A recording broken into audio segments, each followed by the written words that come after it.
अस्सलाम वालेकुम। उम्मीद है आप खैरियत से होंगे। अल्लाह आप सबको खुश रखे। तो दोस्तों, कुछ दिनों से एक बात चल रही है कि इस्लाम के अंदर औरतों को जो है एक आधा शहरी और आधे हक दिए जाते हैं, और ये बात बड़ी जोर और शोर से चल रही है।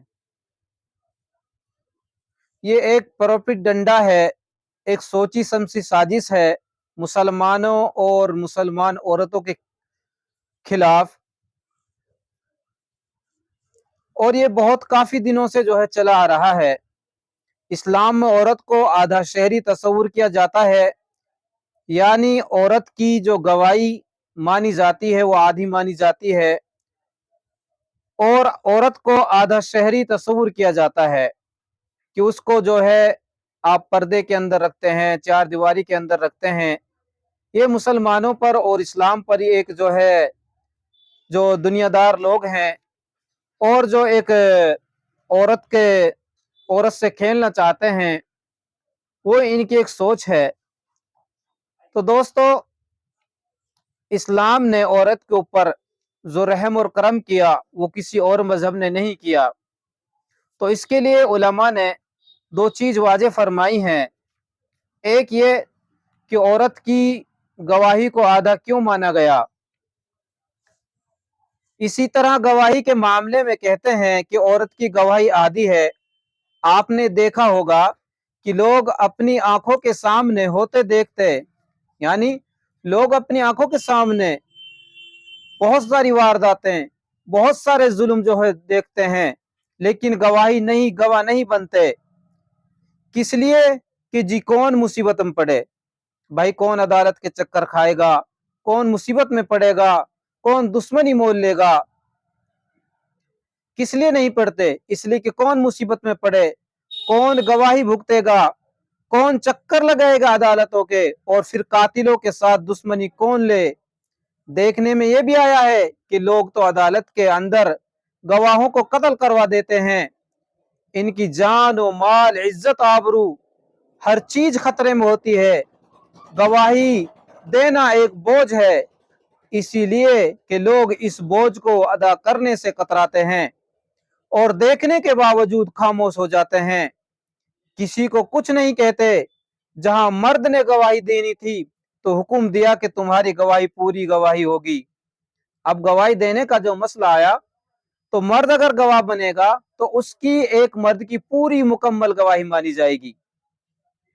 और जहां औरत का मामला आया, क्योंकि मर्द अल्लाह ने ताकतवर बनाया है जिस्मानी एतबार से भी, और जो है कुवत दी है अल्लाह पाक ने, हिम्मत दी है मर्द को वजन उठाने की और जो है एक तकलीफ सहने की, लेकिन औरत वो नहीं सह पाती। और जहां औरत का मामला आया, यानी जहां मर्द ने गवाही देनी थी तो हुक्म दिया कि तुम्हारी गवाही पूरी गवाही होगी, तुम्हारे सर पर पूरा बोझ रखा जाएगा।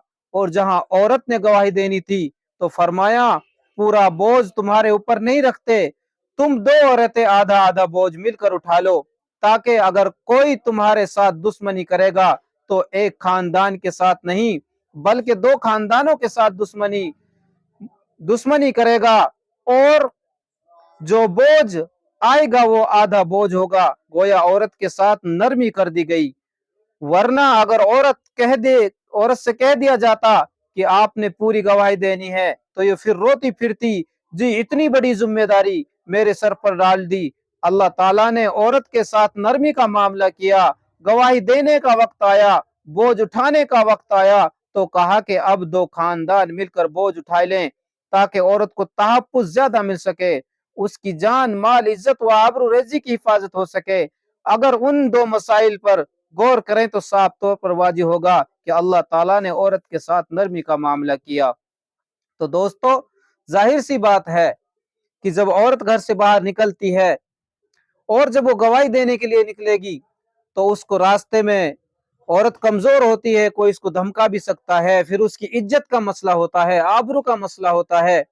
लेकिन अल्लाह पाक ने करम किया और कहा कि नहीं, दो औरतों की एक गवाही मानी जाएगी, क्योंकि जब दो औरत इकट्ठी हो जाएंगी तो दो खानदान उसके पीछे जुड़ जाएंगे।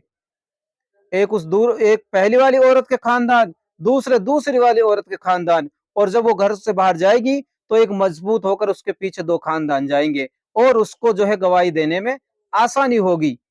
तो इसके पीछे बहुत बड़ी मसलियतें होती हैं, क्योंकि अल्लाह रब्बुल इज़्ज़त ने इंसान को बनाया। अल्लाह रब्बुल इज़्ज़त जानते हैं कि मर्द के लिए क्या सही है, औरत के लिए क्या सही है। ये भौंकने वाले भौंकते रहते हैं, दुनियादार एतराज करने वाले करते रहते हैं, लेकिन दुनिया का दस्तूर है कि जो जिस चीज को बनाता है वो इस चीज के बारे में सबसे ज्यादा जानता है कि इसके लिए क्या खराब है और क्या सही है। इसी तरह अल्लाह रब्बुल इज़्ज़त ने मर्द और औरत को बनाया। अल्लाह रब्बुल इज़्ज़त जानते हैं कि औरत के लिए क्या अच्छा है, क्या गलत है, मर्द के लिए क्या अच्छा है और क्या गलत है। अल्लाह ताला मुझे और आपको सही समझता फरमाए। अल्लाह ताला हर बुरे काम से हमारी हिफाजत फरमाए और जायज़ तमन्ना को पूरा फरमाए। अस्सलामु अलैकुम व रहमतुल्लाहि व बरकातहू।